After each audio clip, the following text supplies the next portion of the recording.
All right, so in this video, we're going to be diving in and getting a little bit deeper, and we're going to be talking about how to choose a niche on Fiverr. There are over 160 possible different niches that you can choose from to set gigs for in Fiverr. So when you are asking yourself, okay, what gig should I offer?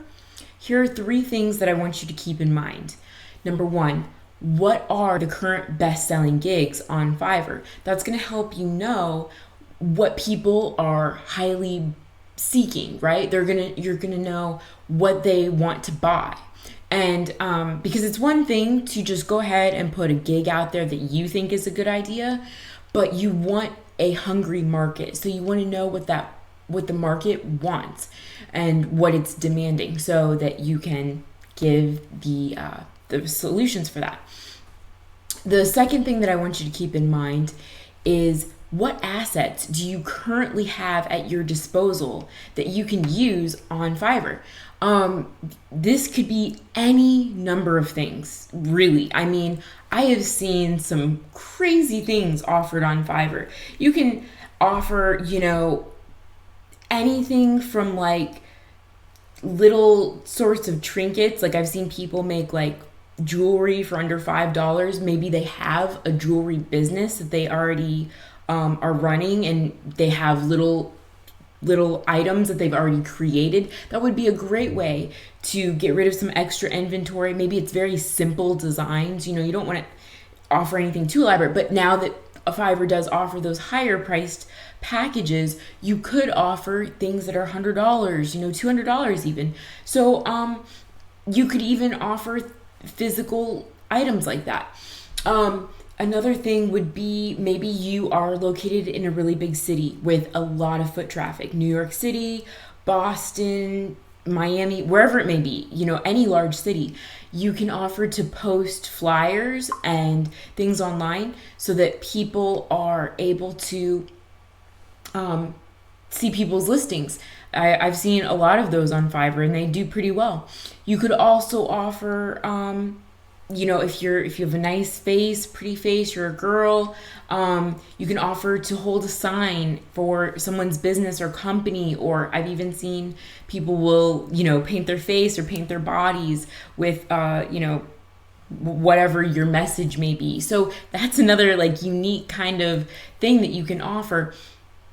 Just think about what all of your assets are at your disposal. Maybe you have an online company, kind of like I did, although I kind of built my company as I went along in Fiverr, which you can do as well. But maybe you already offer online services. Think about those services that you offer. Can you break them down into smaller packages to offer $5, $10, $20 services on Fiverr, and then you can use that, and we'll talk about this later on, but then you can use that and expand your value ladder, and you can actually build a value ladder out on Fiverr.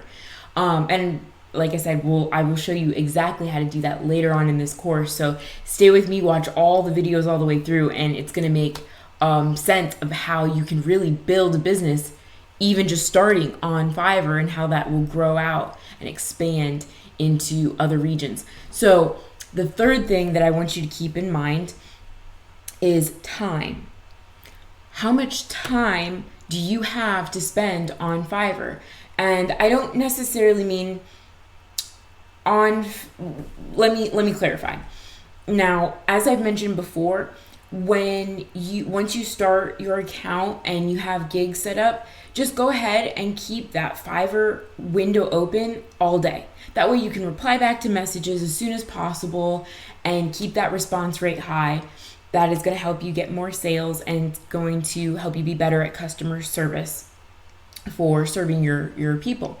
Now, so I don't mean necessarily hours that you're on Fiverr, but actually hours that you're delivering. So how much time do you actually have to fulfill these gigs? And that's a very important thing to keep in mind, because you may see some great ideas here on Fiverr for things that people are offering, but maybe you don't have all of those tools and know-how and setup to be able to implement all of those things quickly. So think about what is close at hand, right? And that's really what Fiverr is all about. What do you already have at your disposal that you can offer for others that'll be a great value for helping them grow their businesses? Remember, that's most of what Fiverr is small to medium business owners, and those are the people that you're going to be serving.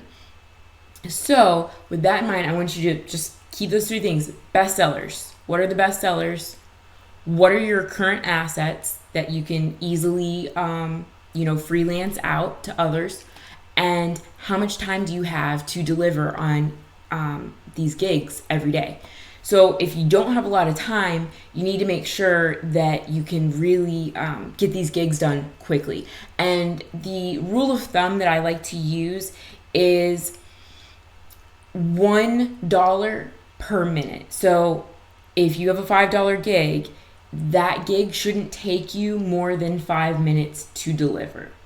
That may sound like, oh, that's a little cheap, but here in America especially, like, that's about equivalent to our time, and for some people, unfortunately, they get paid a lot less than that. However, to really make Fiverr be worth your time and your energy, that's my rule of thumb. That's what I recommend doing. That's the way that you can actually make a good sum of money without spending too much time and energy that feels like, you're not getting much back in return. So you want to make sure that everything that you're doing is worth your time, but you're not spending too much time delivering these gigs. So rule of thumb, $1 per minute. So $5 gig, 5 minutes delivery. With that being said, those are like the three main important things I want you to keep in mind when you're asking yourself, what gig should I be creating?